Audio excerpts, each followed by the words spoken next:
to this edition of Northeast Welcome Diary. To this year, we bring you the latest developments from India's unexplored Northeast region. Friends, today we will talk about how Mizoram is encouraging farmers to plant agarwood trees. Agarwood is a fragrant wood used for making incense and perfumes. Did you know? First-grade agarwood can cost as much as $1 lakh per kilogram. We will also go over to Sikkim, which is known for organically farming its produce, to gain more insight.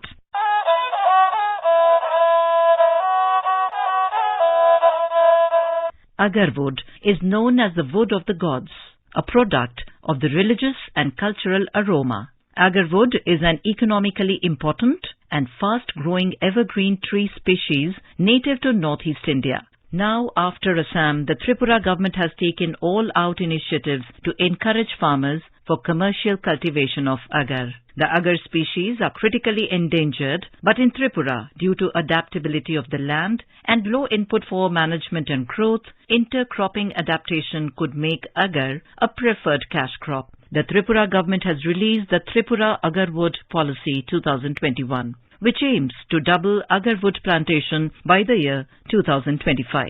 More from our Agartala correspondent. From generating employment, source of livelihood to improving farming stature in India, the policy serves as a comprehensive roadmap for the promotion of agar for economic revolution in the state of Tripura. The policy attempts to make Rs 20 billion industry in the next 5 years. Agarwood processing and trade are secretive and restricted to only a few groups. Both oil and agarwood chips are being sold in the northeast market in Assam. However, its value in the international market is many times more than what is being sold for in the northeast market. Through this policy, it is attempted to get the right place to the growers of agar for the agar products originated from Tripura. Speaking to Northeast Diary, President of Tripura Agar Association, Sailen Nath, said that the cultivators are overjoyed to see the policy notified for which they have been struggling for the last 30 years. He said if agarwood gets an official recognition, the whole scenario will be changed. The market will be open and the cultivators won't have to depend on a few people who have been exploiting them by grabbing the lion's share of profit. For Northeast Diary, this is Rina Nongmaitem from Agartala.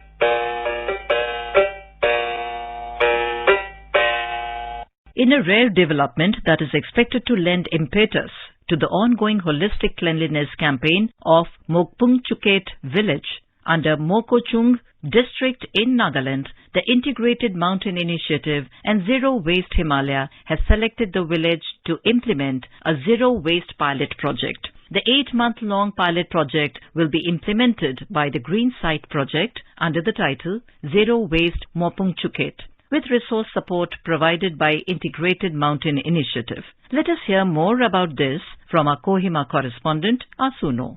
Mokpungchuket village is regarded as one of the cleanest villages in Nagaland and has in recent times emerged as a front runner in the state's campaign against plastic pollution. The Green Site project was launched in the year 2016 and has been facilitating all cleanliness drives in the village in association with the village level organization and stakeholders since its inception. The principal focus of the project will be on sensitization campaigns and on-site intervention to induce behavioral change among the villagers to adopt zero-waste lifestyle in a sustained manner. With more Sashir Jamir, this is Asonyo from AIR News Kohima for Northeast Diary.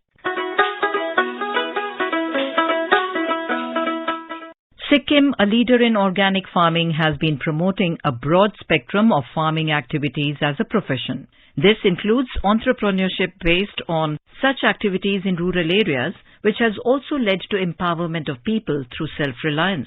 A resident of South Sikkim, Tika Adhikari is one of the few women entrepreneurs in Sikkim to start a business with the objective to provide livelihood to rural women. 35-year-old Tika started as a member of self-help group which used to make candles in 2013 in the small village of Chisupani in South Sikkim. Considering the adverse effect of charcoal and artificial perfume, Tika developed incense of organic flavor. She shares her journey from being a member of a candle making team to employing women in her locality. मैंने एक business start किया था candle का, तो candle का marketing यहाँ सिक्किम में इतना ज्यादा नहीं है और मेरी अगरबत्ती प्योर नेचुरल और प्योर हर्बल का है।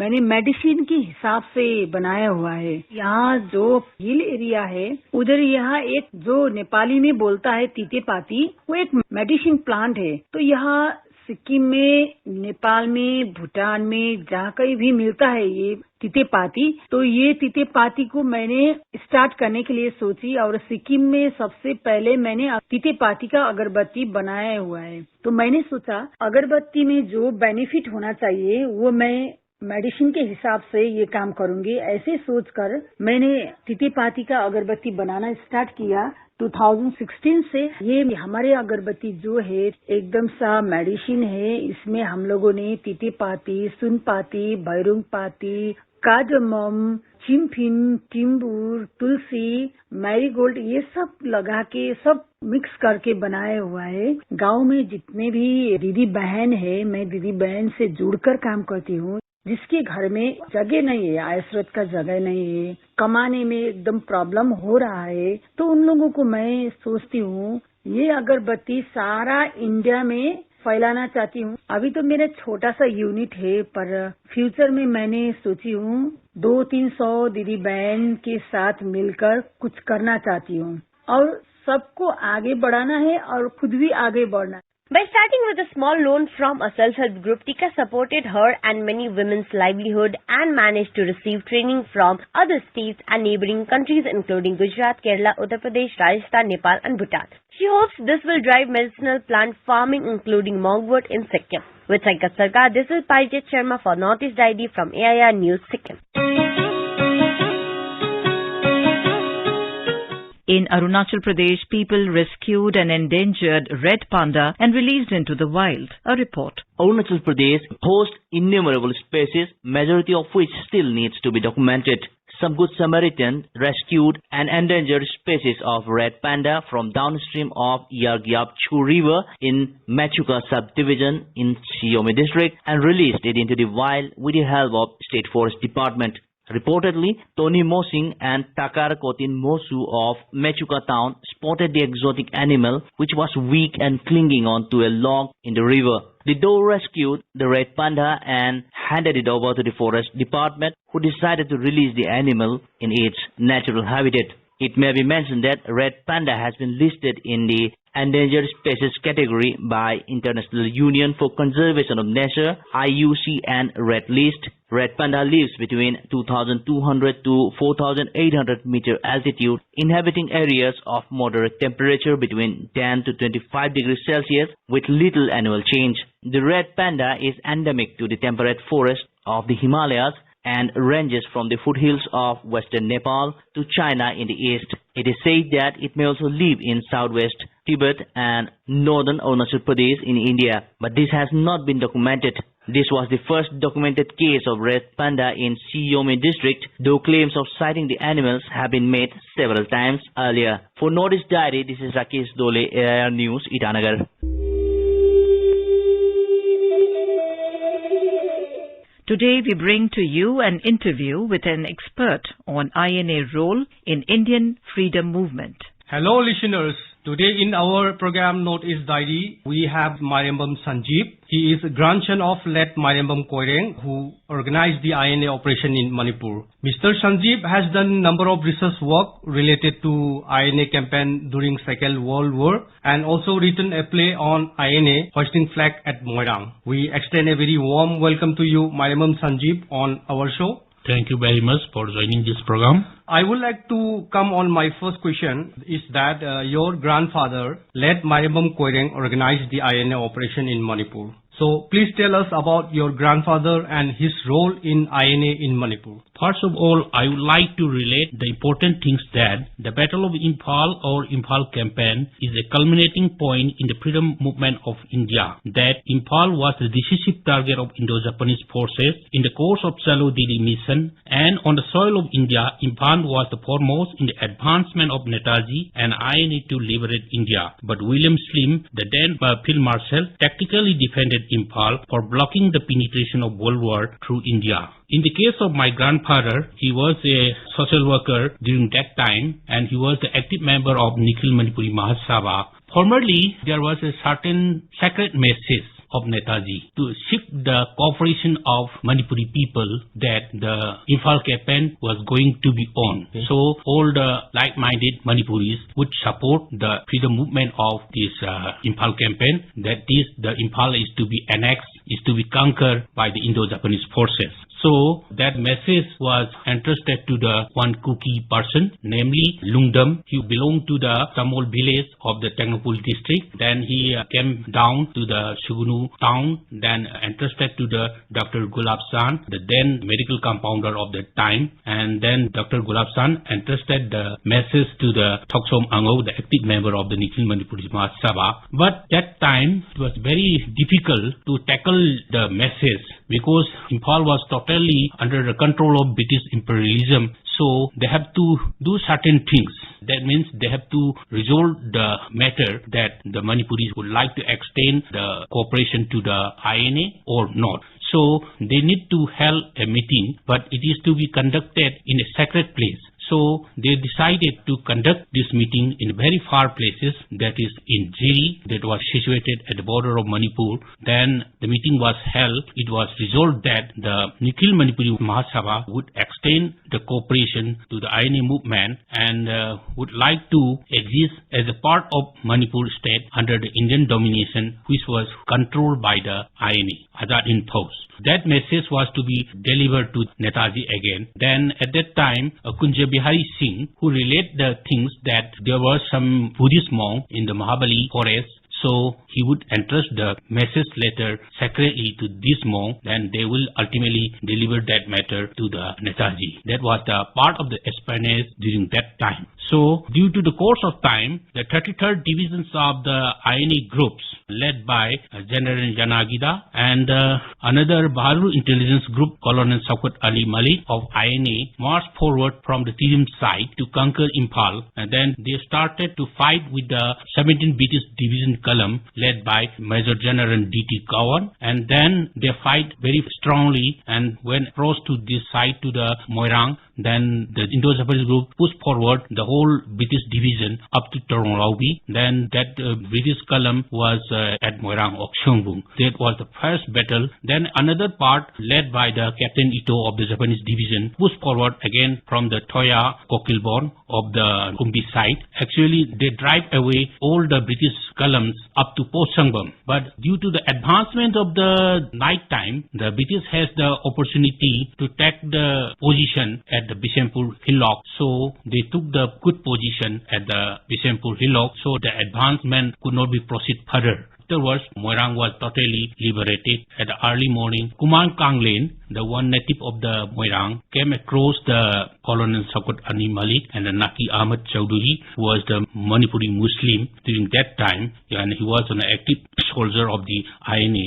Then they were asking about the M. Koiring Singh because he was belonged to the Nikhil Manipuri Mahasabha, and then they wanted to meet Mr. Koiring, and then they want to know whereabouts of him. Then after that, Mr. Koiring, Lefrakm Sanaba, Mainam Mani, and Kumam Kanglen went to the Toronglawi camp and met with these INA soldiers, and that time the Colonel Shaukat Ali Malik persuaded that they want to achieve the flag hoisting or the victory at Moirang. You have said that the Japanese force entered from the Burma side and they advanced up to the Toronglawi area. So during that course of that struggle, that fighting, is there any Manipuri person who joined in INA or Japanese force for which region the Japanese are able to advance up to the Toronglawi? Actually, this is what I want to mention particularly, that the Naki Ahmad Chowdhury, he is the Manipuri Muslim. Actually, he was the soldier of the British Indian Army during the time of Singapore War. Then at that time, all the British Indian Army was surrendered to the Japanese government, and at that time the Naqi Ahmad Chowdhury was also one of them. Then he was also surrendered to the Japanese army. Then he was included in the 32,000 British Indian soldiers who formed the INA by the General Fujiwara. So Naqi Ahmad Chowdhury is very active, and he was partly joining Manipuri in the INA movement. So far, the available historical record indicate that many people, including the tribal people of Manipur, joined the INA. Particularly that Naqi Ahmad Chowdhury was a distinguished one. So actually he was one of the person approached towards Moirang, and he came along with the Colonel Shaukat Ali Malik. Okay, sir. My next question would be, we have heard that the Moirang have some sort of inseparable historical aspect with the Indian freedom struggle.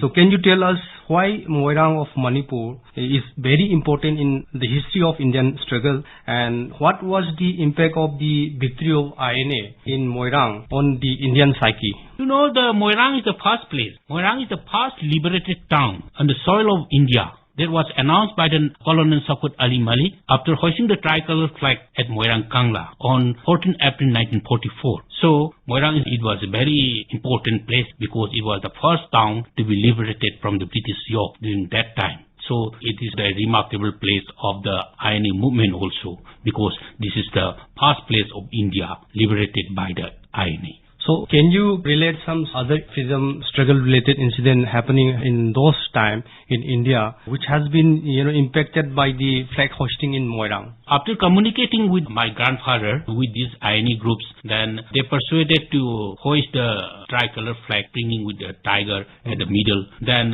actually my grandfather consulted with the local leaders, local elders like Hemam Thamban Jao and Kyam Gopal. At that time the Kyam Gopal was the father-in-law of their late grandfather. So they decided that Moirang Kangla was very suitable places for flag hoisting. And then house of the Hemam Thamban Jao, this is the father of the late Hemam Nilamani, was also very suitable place for installing the INA headquarters at there. So on 14 April, the program of flag hoisting was performed with the assembly of 40-50 local people, because most of the people were fled away due to the war. Then after hoisting the flag, the Colonel Shaukat Ali Malik delivered a speech in English, and it was translated by my late grandfather M. Koiring Singh to the Manipuri. After hearing his speech, the people of Moirang was very thrilled to hear the news that Moirang, they were the first people, first liberated citizen of India during that time. Okay, sir. My last question would be, India is celebrating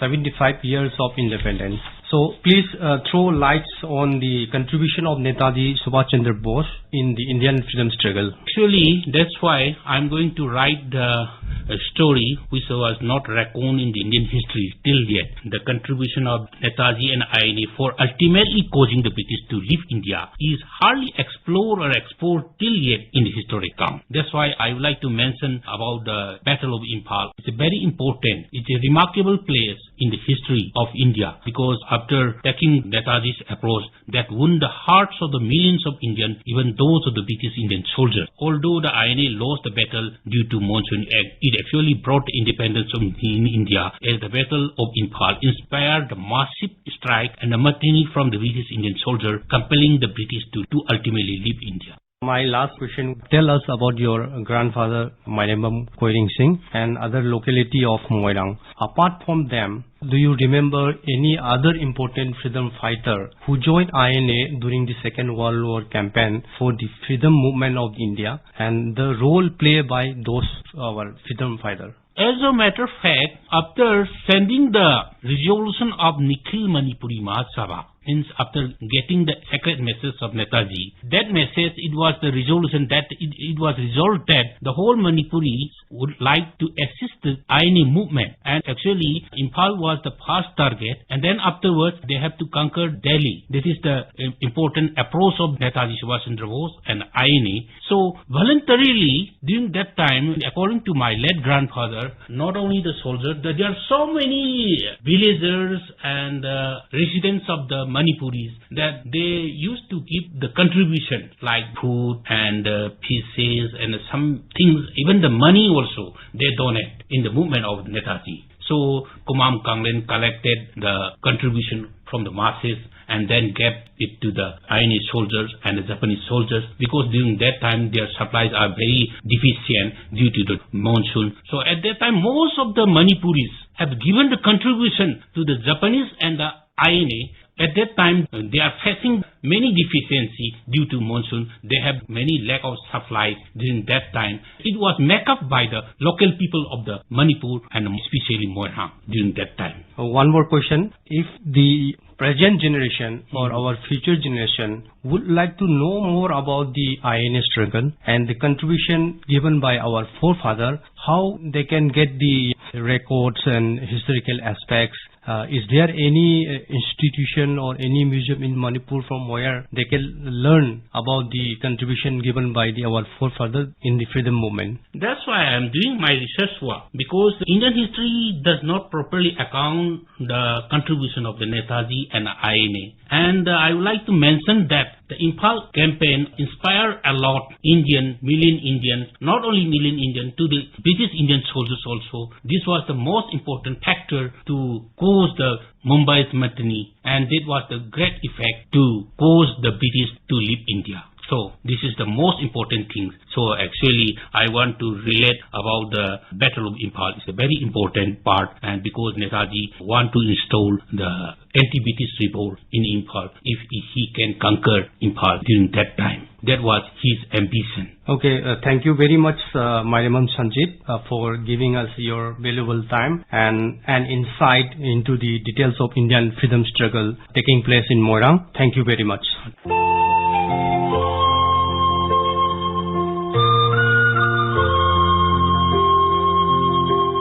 In this episode, we will talk about a heritage event of Mizoram, which is called as Chap Charkut, which is celebrated as Festival of Color, Merriment and Grand Feast. For more of the details of this festival, let us go to our correspondent from Aizawl. In Mizoram, three major Koot or festivals are celebrated. They are Chap Charkut, Mim Koot and Pol Koot. All three festivals are related to agriculture activities and feasts.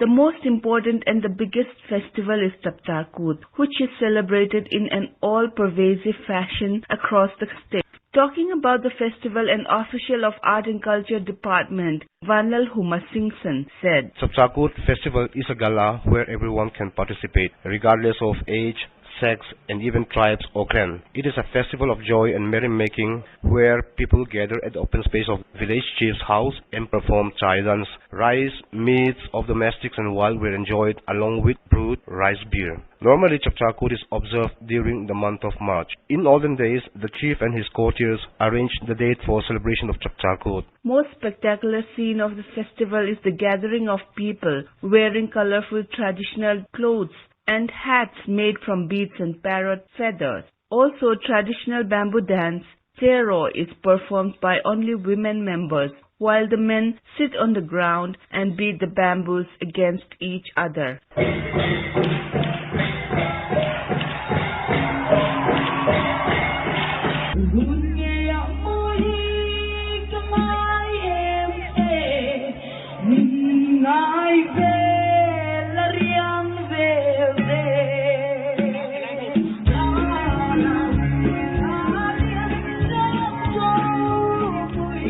It is believed that Chap Charkut is about 800 years old tradition that is celebrated in all Mizo villages for 4 to 5 days. Each village has its own brand of celebration according to their time, idiom and ethos over the years. For Northeast Diary, this is Irene from Aizawl.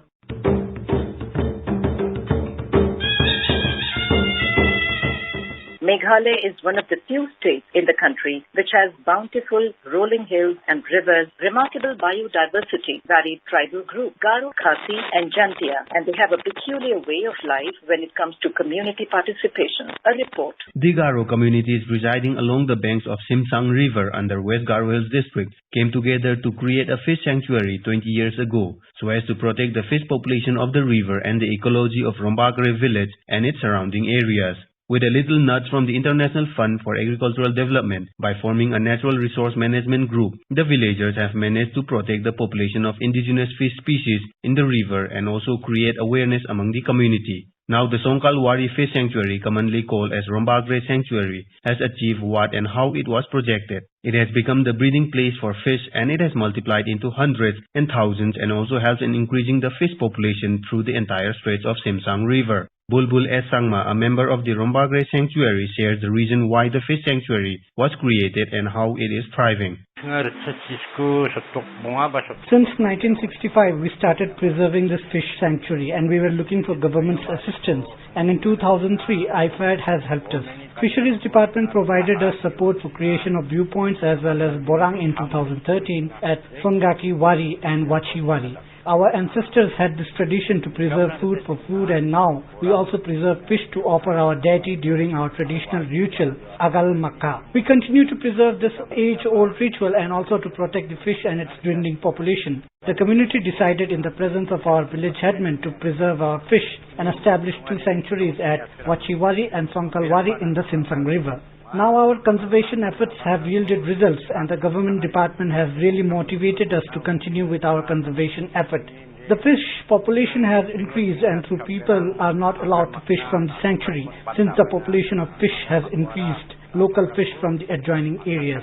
If anybody violates and fish in the sanctuary, a fine of rupees 40,000 has to be paid, and we also give rupees 10,000 to those who inform us about such violations.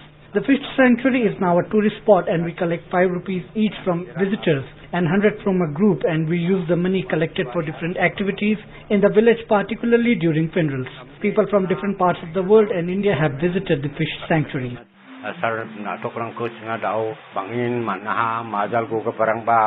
The sanctuary has also become a tourist spot, and it has set an example to other villages to follow in different locations and rivers. It is just because of Rombagre Sanctuary many other fish sanctuaries have come up in Garo Hills, including the Wachiwari Fish Sanctuary, where endangered fishes like chocolate mahseer are thriving, showing the world that it is possible to cater to local needs while protecting free-flowing rivers and nurturing rare fish. This is Rustam for Northeast Diary from AIR News, Shillong. And now let us endeavour to know more about the special places that are nestled in the cozy corners of India's northeast. Today, we are heading to Sikkim's capital, Gangtok. It has become a preferred travel destination among people. A report. Gangtok, the state capital of Sikkim, is perched at an altitude of around 5,400 feet and is a gateway to the Himalayan state's major tourism destinations. The town welcomes tourists headed to East and North Sikkim districts. One of Sikkim's oldest monasteries, Inche Monastery, the Chogyal Palace, the iconic MG Marg Tashi Viewpoint, a primary location to view the world's 3rd highest peak, Mount Kanchenjunga, natural biodiversity hotspot, the Himalayan Zoological Park, and several waterfalls around the town make Gangtok very touristy. Gangtok, meaning the top of the hill, serves pleasant weather for people coming from tropical regions during the summer months and a long chilly winter. This makes the town a favorite for tourists all year except the monsoon months. Gangtok was a small hamlet before the construction of Inche Monastery in 1840 during the monarch's rule. It became the state capital in the mid-19th century after an English conquest. It was the governmental seat of the Kingdom of Sikkim until the monarchy was abolished in 1975 when Sikkim became a part of India. Gangtok also showcases Sikkim's culture, cuisine, arts and history through various museums and institutes, including the Namgyal Institute of Tibetology and the State Museum. The state has 11 official languages, with Nepali being the most widely spoken language, followed by Lepcha, Bhutia, Limbu and others. Gangtok also offers the best of Sikkim's cuisine and attire. There are several types of dresses with ornaments across communities. These include Nepali Dora Surwal and Gunyo Cholo, Dampra and Gada of the Lepchas, and the Bhutia, Bakru and Pangdin Khap. The cuisine is a platter of vegetarian and non-vegetarian delicacies, with the most common being sale roti, steaming momos, gundruk, shafale, chang, churpi, hagchapa, yathuk, sinki and kinema. The state capital is also an educational hub for Sikkim, where almost 10 government and private universities have campuses for students across India and from abroad. Located near international boundaries, Gangtok also serves as a junction for army personnel and paramilitary forces for connecting to the Indo-China borders, Nathula in East Sikkim and Nakula in North Sikkim. With the report of Parijat Sharma from Sikkim, Suparna Sekya for Northeast Diary. With that, we have come to an end of this edition of Northeast Diaries. Do join us next week to hear more stories from this enchanting part of India. Bye-bye.